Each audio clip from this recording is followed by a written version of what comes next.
নৈহাটি বঙ্কিমস্মৃতি সংঘের পরিচালনায় জাতীয় শিক্ষক দিবস উদযাপন হলো নৈহাটি ঐকতান মঞ্চে।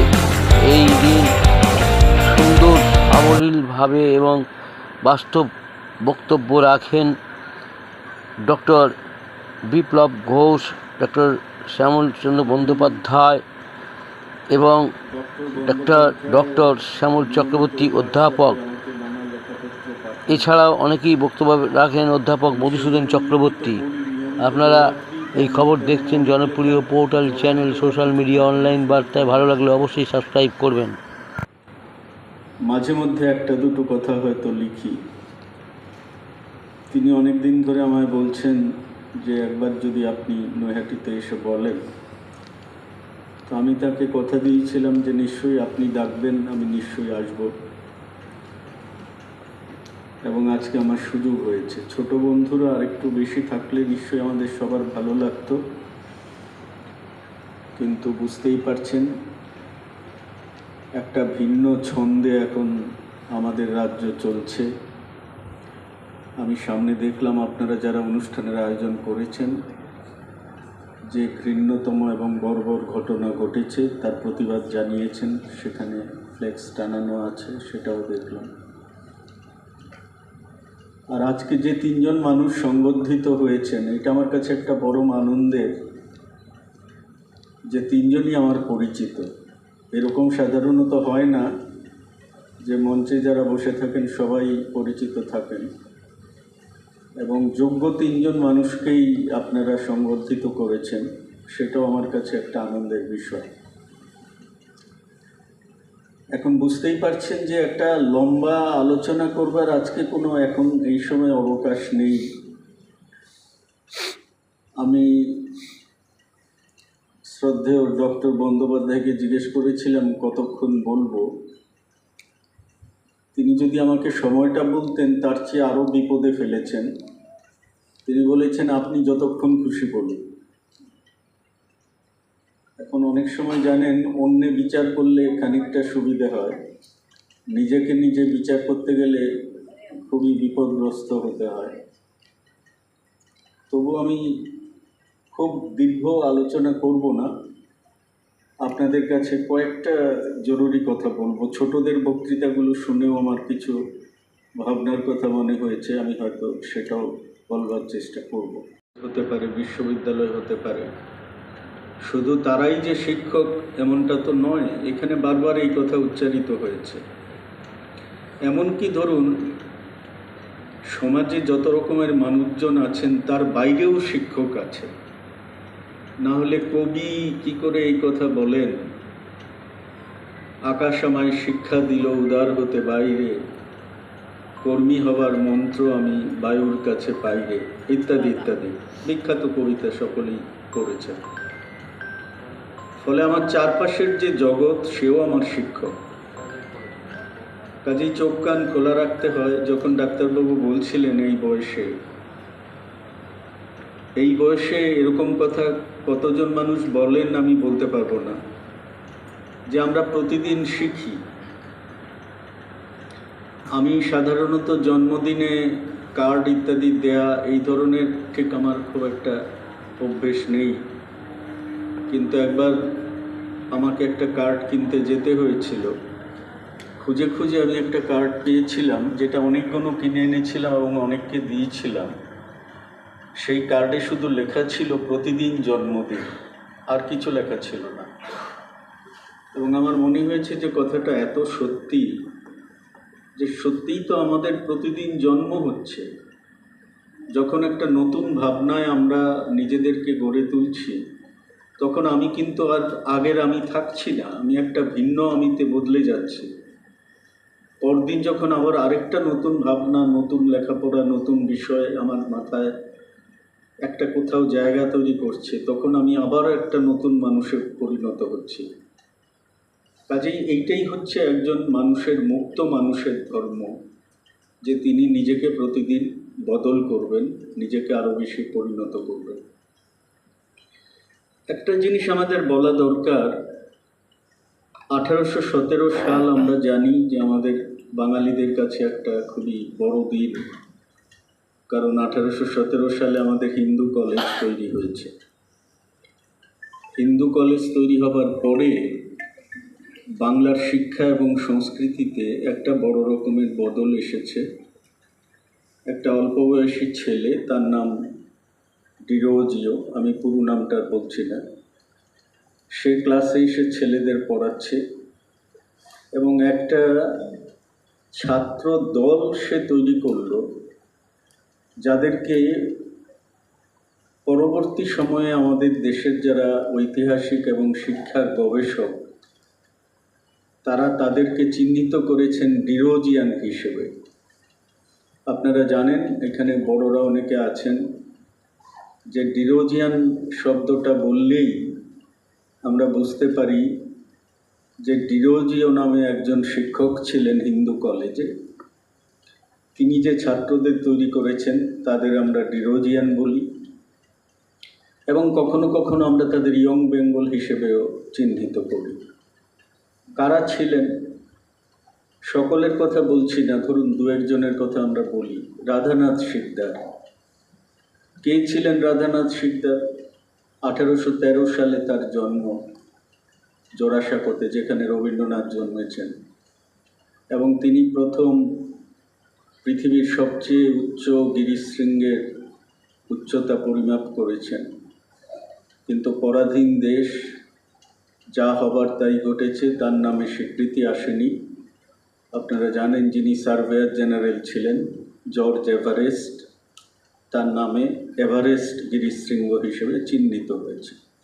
কিন্তু মনে রাখতে হবে আমাদের যে আমরা তখনও কেউ প্রতিবাদ করতে পারছি না। আমাদের দেশে ইস্ট ইন্ডিয়া কোম্পানির বিরুদ্ধে আমরা প্রতিবাদ করতে পারছি না। ইস্ট ইন্ডিয়া কোম্পানি আমাদের 100 বছর শাসন করেছে, 1757 থেকে 1857, এবং পরের 90 বছর আমরা ব্রিটিশ সাম্রাজ্যবাদের হাতে শাসিত হয়েছি, 1857 থেকে 1947। এই হচ্ছে আমাদের এক কথায় বলতে গেলে 190 বছরের পরাধীনতার ইতিহাস। 1813 সালে যে মানুষটি জন্মেছেন, তিনি যখন কিছুদিন পর একটা অসামান্য বিজ্ঞানের কাজ করলেন, হিমালয়ের মাথার উপরে উঠে গিরিশৃঙ্গের উচ্চতা তিনি মাপেননি, গণিতের সূত্র কাজে লাগিয়ে তিনি মেপেছেন, তখন তিনি স্বীকৃতি পাননি। এই যে অবজ্ঞা, এইটা আমাদের ক্ষুব্ধ করেছে। ক্ষুব্ধ করেনি তা তো নয়, কিন্তু আমরা তখনও নিজেদের তৈরি করতে পারছিলাম না। এই রাধানাথ শিকদার, তিনি ছিলেন ডিরোজিওর ছাত্র, এবং আমি আপনাদের আজকে আলোচনায় যাওয়ার অবকাশ নেই। এই রাধানাথ শিকদার তিনি তার আরেক বন্ধুর সঙ্গে মিশে একটা কাগজ বের করেছিলেন, তার নাম হচ্ছে মাসিক পত্রিকা। যেই কাগজে আজকে ভাবলে মনে হয় অত বড় বিপ্লব তিনি কি করে সমাধা করেছিলেন। শ্রাদ্ধ করলে যে মানুষ স্বর্গে যায়, এবং যাদের পয়সা কড়ি বেশি তারা ষোড়শ উপাচারে শ্রাদ্ধানুষ্ঠান করতে পারে, ফলে তারা স্বর্গে যায়। এই দুজন মানুষ প্রশ্ন তুলেছিলেন, যাদের ঘরে টাকা পয়সা নেই তাহলে তারা কি কেউই স্বর্গে যাবে না? এইটা আজকে মনে হতে পারে অতি সাধারণ কথা, কিন্তু আমি যে সময়ের কথা বলছি আপনারা নিশ্চয়ই অনুভব করতে পারছেন। তার হাতে তৈরি হয়েছিল, ডিরোজিওর হাতে, রেভারেন্ড কৃষ্ণমোহন বন্দ্যোপাধ্যায়। রেভারেন্ড কৃষ্ণমোহনের কি অবদান সেটা নিশ্চয়ই কম বেশি আপনারা শুনেছেন। আগামী দিনে নিশ্চয়ই আমার তরুণ বন্ধুরা যারা আছে, তোমরা যারা এখানে আলোচনা করলে তার বিষয়ে আগ্রহ প্রকাশ করবে। তার হাতে তৈরি হয়েছে শিবচন্দ্র দেব, হুগলি জেলার একজন মানুষ। তিনি একটা স্কুল তৈরি করেছিলেন, তার বয়স 200 বছর পেরিয়েছে। সেই স্কুলে তার সম্পর্কে বলবার সুযোগ হয়েছিল আমার, তার 200 বছর আমি গিয়েছিলাম। খানিকটা কম পরিচিত, কিন্তু সবাই আমরা তার নাম জানি। রাজা দক্ষিণারঞ্জন মুখোপাধ্যায়। এই সব মানুষগুলো, আরও অনেকে আছেন, আমি সকলের নাম বলছি না, তারা কিন্তু একটা শ্রেণীকক্ষেরই ছাত্র ছিলেন, এবং সেই শ্রেণীকক্ষে যিনি পড়াতেন তার নাম ডিরোজিও। কিন্তু কি ঘটেছিল সেটাও আমাদের জানা দরকার, ডিরোজিও যখন এই ছাত্রদের পড়াচ্ছেন, তাদেরকে কুসংস্কারের বিরুদ্ধে কথা বলছেন, অপবিজ্ঞানের বিরুদ্ধে কথা বলছেন, বিজ্ঞানের নানা রকমের তথ্য তাদের সামনে হাজির করছেন, সেই সময় যতটা বিজ্ঞান জানা ছিল, আধুনিক বিজ্ঞান তো তখনও পাকাপোক্তভাবে তৈরি হয়নি, তাতে যে ছেলেদের তিনি তৈরি করতে পেরেছিলেন, তাতে দেখলেন হিন্দু কলেজের কর্তৃপক্ষ দেখলেন যে এরকম মাস্টারমশাইকে স্কুলে রাখা খুব বিপজ্জনক। ফলে ডিরোজিওকে তারা ডেকে বললেন, মারধর দিলেন না, আজকাল যেমন মাঝে মাঝে শিক্ষকদের মারধর খেতে হয়, ওরকম সংস্কৃতি তখনও তৈরি হয়নি। তাকে কর্তৃপক্ষ ডেকে বললেন যে তুমি পদত্যাগপত্র দাও, যদি সম্মান রক্ষা করতে চাও নিজে থেকেই পদত্যাগপত্র দাও। তো তিনি আত্মসম্মান নিয়ে বাঁচবেন, তিনি পদত্যাগপত্র দিয়ে চলে এলেন। ফলে এটা মনে রাখবেন, এটা আমার বাংলার শিক্ষার ইতিহাস। একজন শিক্ষকই, পরে আরও বড় শিক্ষক আমাদের দেশে অনেক জন্মেছেন, কিন্তু এরকম কিন্তু কারো নামে কোনো ছাত্রদল চিহ্নিত হয়নি। শুধু একজন শিক্ষকের নামেই ছাত্রদল চিহ্নিত হয়েছে, ডিরোজিওর নামে ডিরোজিয়ান, এবং তাকে হিন্দু কলেজ বহিষ্কার করেছিল। এইটাও আমাদের মনে রাখতে হবে। একটা শিক্ষক দিবস শুধুমাত্র যদি আমরা শিক্ষকদের শ্রদ্ধা জানাবার অনুষ্ঠান হিসেবে আয়োজন করি, তাহলে মনে হয় সেটা একটা খণ্ডিত দৃষ্টিভঙ্গি হবে। শিক্ষক দিবসে আমাদের কতগুলো নতুন নতুন অঙ্গীকার এবং প্রতিজ্ঞাও গ্রহণ করতে হয়। আমাদের মনে রাখতে হয়, যিনি প্রথম এই ছাত্রদের তৈরি করে বাংলার মাটিতে একটা বড় রকমের বদল এনেছিলেন, সেই মানুষটি তার শিক্ষা প্রতিষ্ঠান থেকে বহিষ্কৃত হয়েছিলেন। আমি ছোট ছোট করে কয়েকটা ঘটনা বলবো। যিনি মাদাম কুরির কথা, কে যেন আলোচনা করলে মাদাম কুরিকে নিয়ে, গরিফার না, গরিফা স্কুল তো, ভুল বলছি? তুমিই তো করেছো, হ্যাঁ বসো। আমি মাদাম কুরির কথা শুধু একটা দুটো কথা তোমাদের কাছে বলি। পৃথিবীর সর্বশ্রেষ্ঠ পরিবার হচ্ছে মাদাম কুরির পরিবার। আমি কিন্তু সচেতনভাবে বলছি, পৃথিবীর সর্বশ্রেষ্ঠ পরিবার। আমি জোড়াসাঁকো ঠাকুরবাড়ির কথা, রায় পরিবারের কথা, আরও ইউরোপের আরও অনেক পরিবার আছে, তাদের কথা মাথায় রেখেই বলছি। কেন বলছি? 1901 সালে যখন নোবেল পুরস্কার দেওয়া শুরু হলো, এরকম পরিবার আমরা কল্পনা করতে পারি? যেই পরিবারে 6টি নোবেল পুরস্কার দিয়েছে একটা পরিবারে। মাদাম কুরি, তার স্বামী পিয়ের কুরি, তার 2 মেয়ে আইরিন কুরি এবং ইভ কুরি, আইরিনের সঙ্গে যার বিয়ে হয়েছে ফ্রেডেরিক জুলিও কুরি, নামটা খেয়াল করবে। যার সঙ্গে বিয়ে হয়েছে, আমি তার নাম কি বললাম? আসলে তার নাম ছিল ফ্রেডেরিক জুলিও, কিন্তু বিয়ের পরে তিনি তার নামের সঙ্গে যোগ করলেন কুরি। কেননা তিনি বললেন, মেয়েদের যদি বিয়ের পরে পদবি বদল হতে পারে, ছেলেদের কেন হবে না? এরকম পুরুষের জন্য আমাদের অনেক কাল অপেক্ষা করতে হবে। মনে করবার কোনো কারণ নেই যে তিনি একেবারে অজানা অচেনা একটা পরিবারের ছেলে ছিলেন, তার জন্য কুরি পরিবারের সঙ্গে নিজের নাম যোগ করতে চেয়েছিলেন না। তিনি ছিলেন একজন বিশ্বশ্রেষ্ঠ পদার্থবিজ্ঞানী, তিনি নোবেল পুরস্কার পেয়েছেন, তিনি ফরাসি পরমাণু শক্তি কমিশনের সভাপতি ছিলেন, তিনি বিশ্ব শান্তি পরিষদের সভাপতি ছিলেন, ওয়ার্ল্ড পিস কাউন্সিল, তিনি ফরাসি দেশের কমিউনিস্ট পার্টির সদস্য ছিলেন। মাদাম কুরি 2খানা নোবেল পুরস্কার পেলেন, জানো তোমরা, 1903 এবং 1911। তার স্বামী পিয়ের কুরি, তিনি নোবেল পেলেন, শুধু হাতে গুনে দেখো কটা নোবেল হচ্ছে, 3। আইরিন, তার বড় মেয়ে, তিনি নোবেল পেলেন, 4। আইরিন যাকে বিয়ে করেছেন, এইমাত্র যার কথা বললাম, ফ্রেডেরিক জুলিও কুরি, তিনি নোবেল পেলেন, 5। এবং ইভ কুরি, তিনি সাংবাদিক ছিলেন। তোমরা বাড়িতে গিয়ে ওই ছোট যন্ত্রে বা কম্পিউটারের পর্দায় ইভ কুরিকে দেখো, এরকম সুন্দরী মহিলা, আমি এইভাবে কথাটা বলছি, শ্রদ্ধা জানিয়ে বলছি, খুব কম চোখে পড়ে আমাদের। তার সময়েও সেটা সারা পৃথিবী জুড়ে আলোচিত হতো, এমন ছিল তার সৌন্দর্য। তিনি কি করতেন? যুদ্ধক্ষেত্রে সাংবাদিকতা করতেন। যখন একটা যুদ্ধক্ষেত্র, জীবিত যুদ্ধক্ষেত্র, সক্রিয় যুদ্ধক্ষেত্র, যখন গোলা বারুদ চলছে তখন তিনি সেই যুদ্ধক্ষেত্রে গিয়ে সাংবাদিকতা করতেন।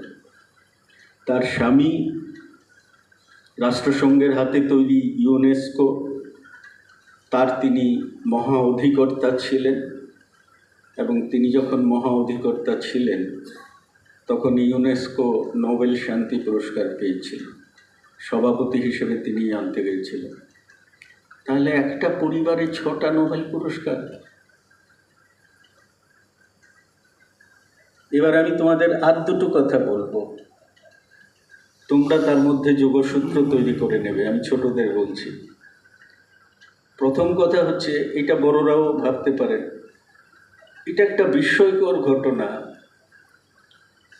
পিয়ের কুরি এবং মাদাম কুরি যখন নোবেল পুরস্কার পেলেন, তার সঙ্গে হেনরি বেকারেল, তেজস্ক্রিয়তা আবিষ্কার, তখন তাদেরকে স্টকহোম থেকে বলা হলো নোবেল পুরস্কার নিতে যেতে। নোবেল অনুষ্ঠান হবে, সেখানে নোবেল পদক নেবেন, একটা মহতী অনুষ্ঠান। তোমরা বিশ্বাস করতে চাইবে না আমি যেটা বলবো। মাদাম কুরি এবং পিয়ের কুরি নোবেল কমিটিকে লিখেছিলেন, এখন আমাদের বিশ্ববিদ্যালয়ে ছাত্রদের ক্লাস চলছে, আমরা ব্যস্ত আছি, আমরা নোবেল পুরস্কারের অনুষ্ঠানে যেতে পারছি না। ভাবতে ইচ্ছে করে আমাদের। আর যে কথাটা তোমাদের কাছে বলতে চাই, যে কোনো জায়গায় গেলে যদি মাদাম কুরির ভাবনা আমাদের বলতে হয়, আমি এই কথাটা বলি সব জায়গায়। এটা একটা আশ্চর্যের বিষয় যে একটা ছোট বোন তার দিদিকে বলছে, তুই ফ্রান্সে ডাক্তারি পড়তে যা, আমি পয়সা জোগাড় করে তোকে দেব। আমাদের বাড়িতে কি হয়, দাদারা ছোটদের পয়সা দেয় টিউশন করে বা নানা রকম যা করে, অথবা দিদিরা ছোট বোনদের সহায়তা করে। ছোট বোন বলছে, তখন তার কোনো চাকরি নেই, সে বলছে তুই চলে যা, কারণ তখন পোল্যান্ডে মেয়েরা স্কুলের পরে আর কোথাও পড়তে পারতো না। পোল্যান্ডে মেয়েরা স্কুলে পড়ার পরে তাদের লেখাপড়া নিষিদ্ধ ছিল, আর তারা পড়াশুনো করতে পারতো না। কিন্তু পাশের ফরাসি দেশে তখন সবে মেয়েদের লেখাপড়া শুরু হয়েছে। পয়সা করি চাই তো, গরিব ঘর। ছোট মেয়েটি বলছে তার দিদিকে, তুই চলে যা ফ্রান্সে, ডাক্তারি পড়, আমি পয়সা দেব। স্কুল থেকে পাশ করে বেরোবার পর, এটা তোমরা শুনলে অনেকে অবাক হবে, মাদাম কুরি 2 বছর পড়াশুনো বন্ধ করে বাড়িতে বসেছিলেন। আমরা যাকে ড্রপ আউট বলি না, স্কুলে ড্রপ আউট, সেরকম। যিনি পৃথিবীতে প্রথম 2বার নোবেল পুরস্কার পেয়েছেন, তিনি স্কুলে ড্রপ আউট ছিলেন। এবার ছোট বোনকে বলে তো তিনি পাঠিয়েছেন, টাকা তো রোজগার করতে হবে, কি করে করবেন? একটা বাড়িতে চাকরি নিলেন। কি বলি, ইংরেজি বললেই একটু কম মানে ভালো শোনাবে, ইংরেজি বললে তো অনেক সময় আমাদের খারাপ লাগে না। মেড সার্ভেন্ট, বাড়িতে ওইটুকু মেয়ে একটা বাড়িতে মেড সার্ভেন্ট হিসেবে যোগ দিয়েছেন। ছোট ছোট কতগুলো ছেলে মেয়ে আছে, তাদেরও একটু একটু পড়াতে হবে আর বাড়ির কাজ করতে হবে। চিলে কোঠায় থাকার জায়গা দেওয়া হয়েছিল তাকে, সেই বাড়ির একটা চিলে কোঠায় উপরে। একদিন অনেক রাত, সেই বাড়ির একটি ছেলে, সে আইন নিয়ে পড়াশুনো করেছে, ওই বাড়ির অনেকগুলো ছেলে আইন নিয়ে পড়াশুনো করেছে। সে হঠাৎ দেখছে উপর থেকে কিরকম একটা আলো সিঁড়ি দিয়ে নিচের দিকে নামছে। তার তখন মনে হলো যে বাড়িতে চোর ঢোকেনি তো, কী ব্যাপার, দেখি গিয়ে একবার। সে বেড়াল যেরকম করে হাঁটে, আস্তে আস্তে হেঁটে হেঁটে উপরে উঠে দেখছে যে তার বাড়িতে কাজ করে যে মেয়েটি, সে একটা হ্যারিকেন জ্বালিয়ে তাকে চারদিকে কাগজ দিয়ে ঘিরে সামান্য একটু জায়গা খোলা রেখেছে এবং সেখানে বই পড়ছে। আচ্ছা, কি হতে পারে, ছেলেটি কি কি বলতে পারে তাকে? ছেলেটি যা বলেছিল, কি কি বলতে পারে সে তোমরা ভেবে নিও। কিন্তু ছেলেটি তাকে বলেছিল, তোমার লজ্জা করছে না? কেরোসিন কিনতে পয়সা লাগে না, তুমি কেরোসিন কিনে এখানে পড়াশুনো করছো? মাদাম তখন হাউ হাউ করে কেঁদেছেন, বয়স কম বুঝতেই পারো। তারপরে মাদাম যখন মাদাম হয়েছেন, সারা পৃথিবী যখন তার নাম শুনলে মাথা নত করছে, তিনি স্কুলে গিয়ে মেয়েদের সবসময় বলতেন যে সেদিন আমি প্রতিজ্ঞা গ্রহণ করেছিলাম, অর্থের ঐশ্বর্যে যারা অহংকার প্রকাশ করে তাদের সঙ্গে আমি কখনো কোনো আত্মীয়তা তৈরি করব না।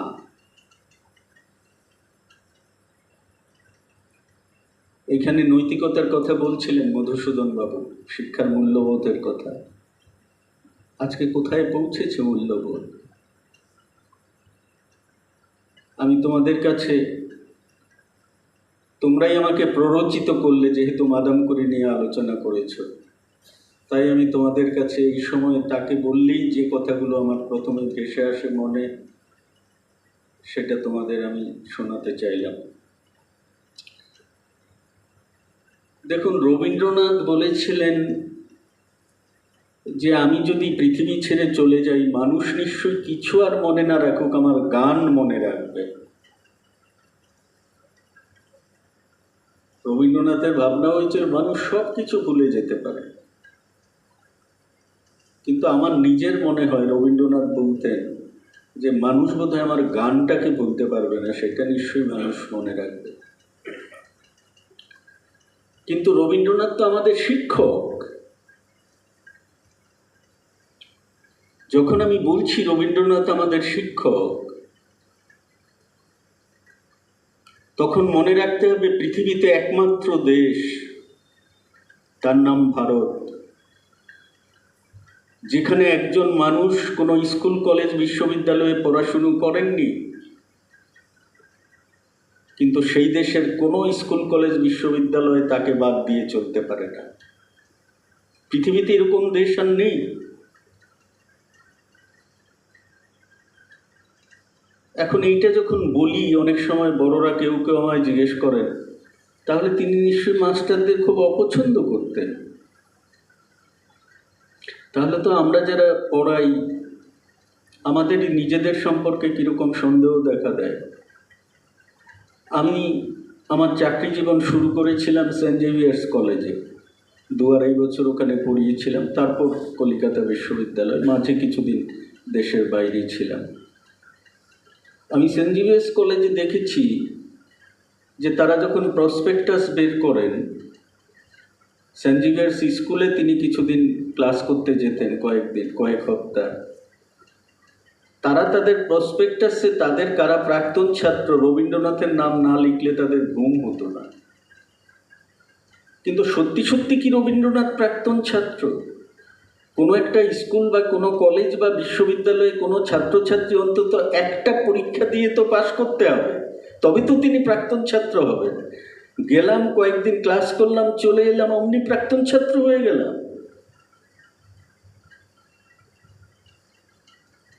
রবীন্দ্রনাথকে যারা পড়াতেন, তাদের পড়ানো রবীন্দ্রনাথের পছন্দ হতো না।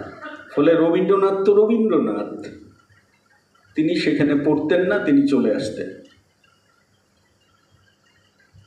কিন্তু তিনি কি লেখাপড়া অপছন্দ করতেন? এই কথা বলার সাহস আমাদের আছে কারো? লেখাপড়া পছন্দ করতেন, অপছন্দ করতেন, কতটা পছন্দ করতেন, কতটা অপছন্দ করতেন, সেগুলো গবেষকেরা মোটা মোটা বই লিখুন। রতনদার বন্ধুরা আছেন, তারা লিখবেন। কিন্তু তিনি শিক্ষাকে পছন্দ করতেন, না হলে 1901 সালে আশ্রম বিদ্যালয় তৈরি করতেন না, নিজে ছেলেদের পড়াতেন। 1921 সালে বিশ্বভারতী তৈরি করতেন না। একটা মানুষ ছোটদের জন্য একটা স্কুল করেছেন, বড়দের জন্য বিশ্ববিদ্যালয় করেছেন। তিনি শিক্ষাকে পছন্দ করেন বই কি, কিন্তু তিনি যেই শিক্ষা চেয়েছিলেন সেই শিক্ষা আমরা গড়ে তুলতে পারিনি। আমি ওই দিন ইন্ডিয়ান স্ট্যাটিস্টিক্যাল ইনস্টিটিউট, আপনারা কেউ অন্যভাবে নেবেন না কথাটা, বিড়লা ইন্ডাস্ট্রিয়াল অ্যান্ড টেকনোলজিক্যাল মিউজিয়ামে একটা মিটিং হচ্ছে, সারা ভারতে একটা বিজ্ঞানীদের আর্কাইভ হবে, একটা 9 জনের কমিটি করেছে, কি জানি তাদের মনে হয়েছে আমাকেও রেখেছে। তো গিয়েছিলাম মিটিংয়ে। তো সেখানে গিয়ে দেখি আইএসআইয়ের একজন অধ্যাপক, তিনি আমার বন্ধু মানুষ, তিনিও আছেন। তো কথায় কথায় নানা রকমের আলোচনা হচ্ছে। আমি কথায় কথায় তাকে বললাম, আচ্ছা আমাকে একটা কথা বলুন তো, আমরা রবীন্দ্রনাথের আগে তো কেউ শ্রী রবীন্দ্রনাথ বলছি না, শ্রী শ্রী রবীন্দ্রনাথ বলছি না, তাহলে অরবিন্দ ঘোষের নামের আগে শ্রী অরবিন্দ বলতে হবে কেন?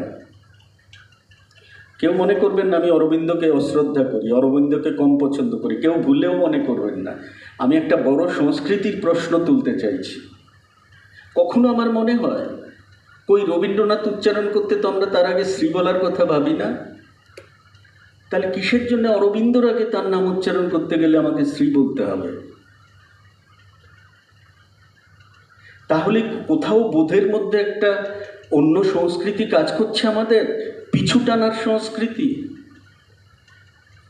এই যে আপনারা দেখেন দূরদর্শনের পর্দায় কত রকমের দৃশ্য, অশ্লীল দৃশ্য ছেয়ে যায় বিজ্ঞাপনে, কিন্তু আমার কাছে কি মনে হয় জানেন, আমি ভুল হলে আপনারা সংশোধন করবেন, এখন দূরদর্শনের পর্দায় সবচেয়ে অশ্লীল দৃশ্য কোনটা জানেন?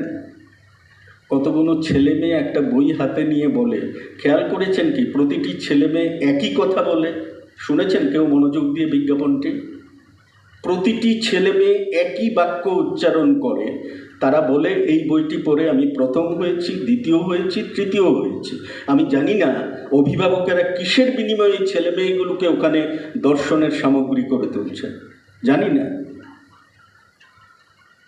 আমি প্রায় 40 বছর শিক্ষকতা করেছি, এই কথা বলবার অধিকার আমার জন্মেছে।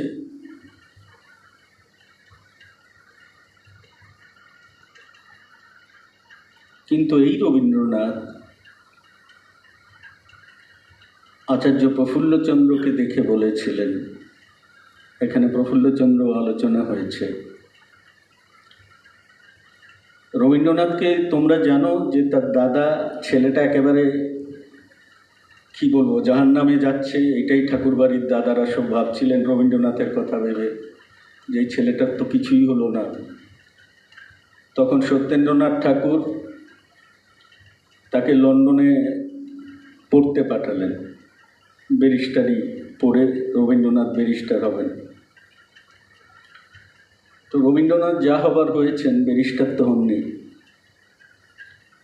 সেখানে একজন মাস্টারমশাই ইংরেজি পড়াতেন, সেই মাস্টারমশাইয়ের পড়ানো রবীন্দ্রনাথের খুব ভালো লাগতো, এবং সেই মাস্টারমশাইকে নিয়ে রবীন্দ্রনাথ দুটো লেখাও লিখেছেন, রবীন্দ্র রচনাবলীতে আছে। আচার্য প্রফুল্লচন্দ্রকে একবার রবীন্দ্রনাথের 70 বছর বয়সে বঙ্গীয় বিজ্ঞান পরিষদেরও সেখানে ভূমিকা ছিল, বঙ্গীয় সাহিত্য পরিষদ, ভুল বলছি, বঙ্গীয় সাহিত্য পরিষদ। রবীন্দ্রনাথের 70 বছরে যখন তাকে সংবর্ধনা দেওয়া হচ্ছে, তখন আচার্য প্রফুল্লচন্দ্রকে বলা হয়েছিল একটি লেখা লিখে দিতে। তোমরা জানো রবীন্দ্রনাথ এবং প্রফুল্লচন্দ্র একই বছরে জন্মেছেন। 1861 বাংলার একটা আশ্চর্য বছর। রবীন্দ্রনাথ জন্মেছেন, প্রফুল্লচন্দ্র জন্মেছেন, নীলরতন সরকার জন্মেছেন, কাদম্বিনী গঙ্গোপাধ্যায় জন্মেছেন, ব্রহ্মবান্ধব উপাধ্যায় জন্মেছেন। আশ্চর্য বছর।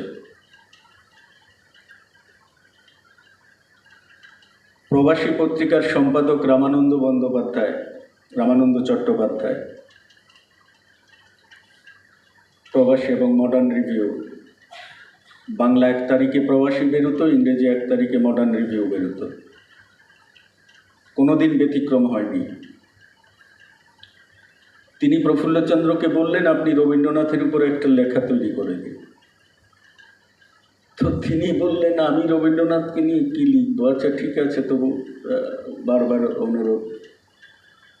সেই প্রবন্ধে আপনারা যদি পড়ে থাকেন নিশ্চয়ই মনে পড়বে। আমার মনে হয় যে প্রফুল্লচন্দ্র এই পুরো রচনাটি না লিখে যদি শুধু একটি লাইন লিখতেন তাহলেই একটা প্রবন্ধ হতে পারত। প্রফুল্লচন্দ্র লিখেছিলেন, রবীন্দ্রনাথকে বাদ দিয়া বাংলাদেশের অস্তিত্ব কল্পনা করা যায় না। ভাবুন একবার, শব্দগুলো ভাবুন। রবীন্দ্রনাথকে বাদ দিয়া বাংলাদেশের অস্তিত্ব কল্পনা করা যায় না।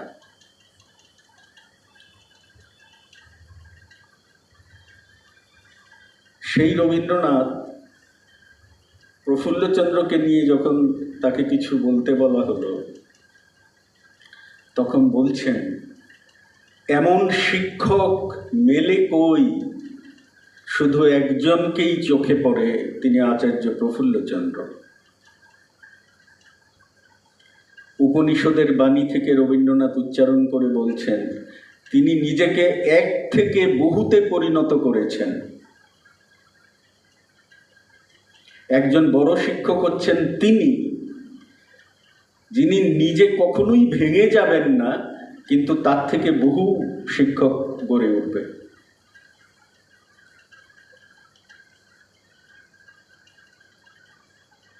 আমি যেটা বলতে চাইছি আপনাদের কাছে,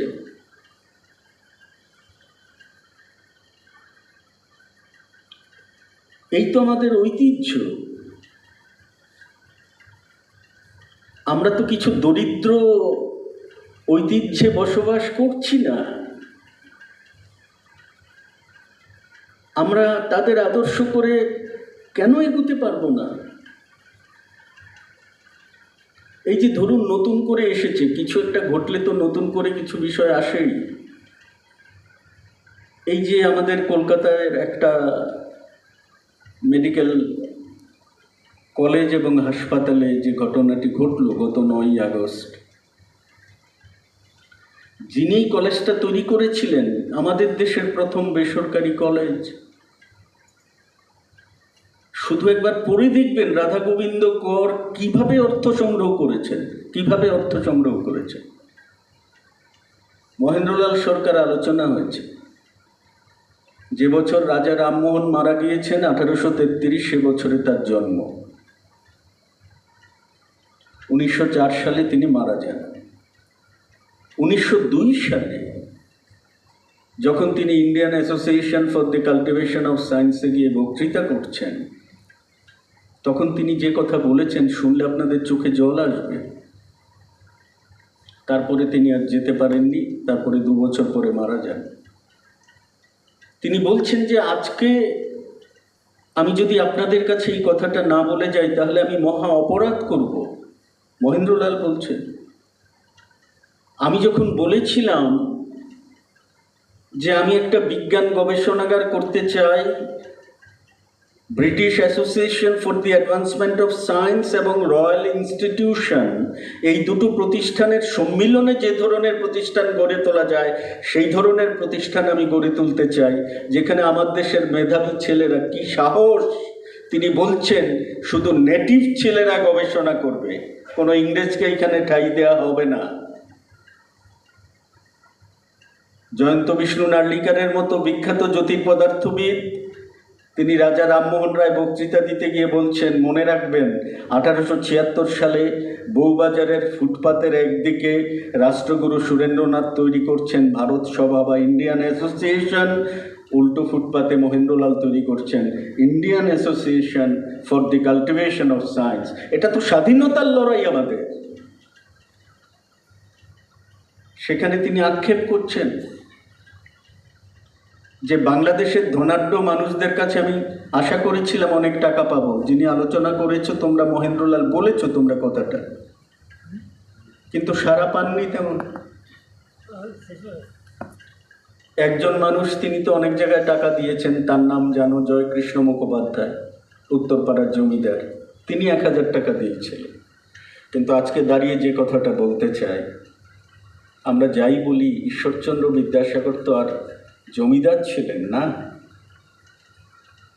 কিন্তু আজকে ভাবলে অবাক লাগে, জয়কৃষ্ণ মুখোপাধ্যায় 1000 টাকা দিয়েছেন Indian association for the cultivation of science তৈরি করতে। ঈশ্বরচন্দ্র বিদ্যাসাগর মশাই, শর্মা, তারপরে জয়মাল্য চ্যাটার্জি, সোহিনী শর্মা,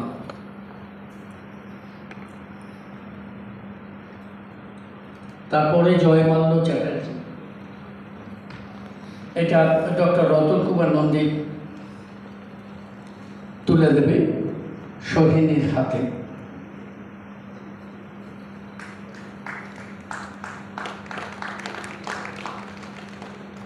এরপরে জয়মাল্য চ্যাটার্জি চলে আসবে। জয়মাল্য চ্যাটার্জির হাতে পুরস্কারটা তুলে দেবেন অধ্যক্ষ মধুসূদন চক্রবর্তী।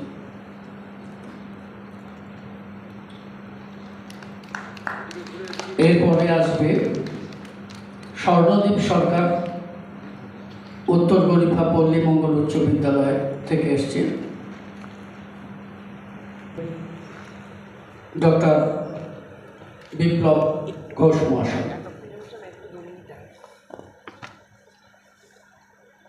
এরপরে আসবে সৌমদীপ বিশ্বাস, মহেন্দ্র উচ্চ বিদ্যালয় থেকে এসছে। তার হাতে পুরস্কার তুলে দেবে আমাদের সংগঠনের সভাপতি ডক্টর শ্যামচন্দ্র বন্দ্যোপাধ্যায়।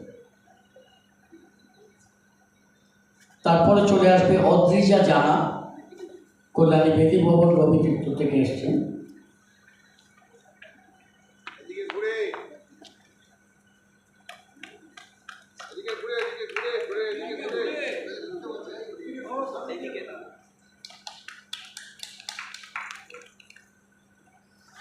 অদ্রিজা জানা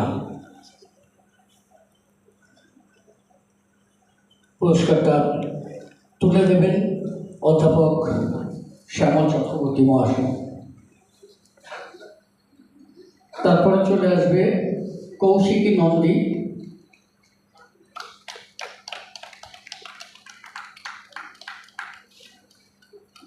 নন্দী, তার হাতে পুরস্কারটা তুলে দেবে অধ্যক্ষ মধুসূদন চক্রবর্তী।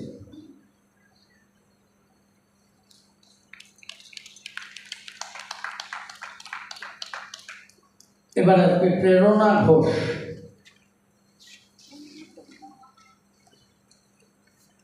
প্রেরণা ঘোষের হাতে পুরস্কার তুলে দেবে আমাদের ডক্টর রতন নন্দী মহাশয়।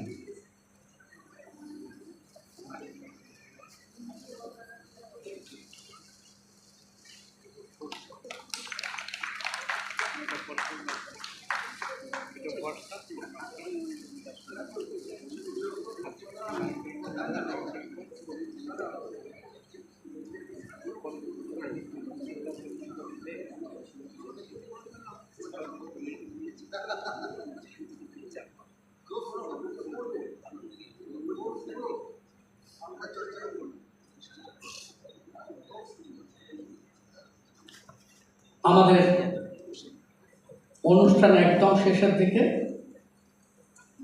লাস্টে একদম শেষে ধন্যবাদ জ্ঞাপন করবে আমাদের সংগঠনের সম্পাদক অশোক কুমার চৌধুরী। সকলকে ধন্যবাদ। আর ধন্যবাদ আমাদের পৌরসভার যারা কর্মী আমাদের হলে আছেন তাদেরকে ধন্যবাদ, যারা ছাত্রছাত্রী এসছে তাদের, যারা অভিভাবকরা এসছে, শিক্ষকরা এসছে। আর আমি শ্রদ্ধা জানাই মঞ্চে উপস্থিত যারা আছেন, আমার শিক্ষক বা শিক্ষকগুলো যারা আছেন তাদের প্রত্যেককে তারা অনেক সময় ব্যয় করে বঙ্কিম হিসাবে ডাকে এসছেন। আগামী দিনে আমরা চেষ্টা করব এরকম অনুষ্ঠান করতে এবং আপনাদের সহযোগিতা পেলে আমরা এই অনুষ্ঠান আবার করতে পারব। নমস্কার, ধন্যবাদ।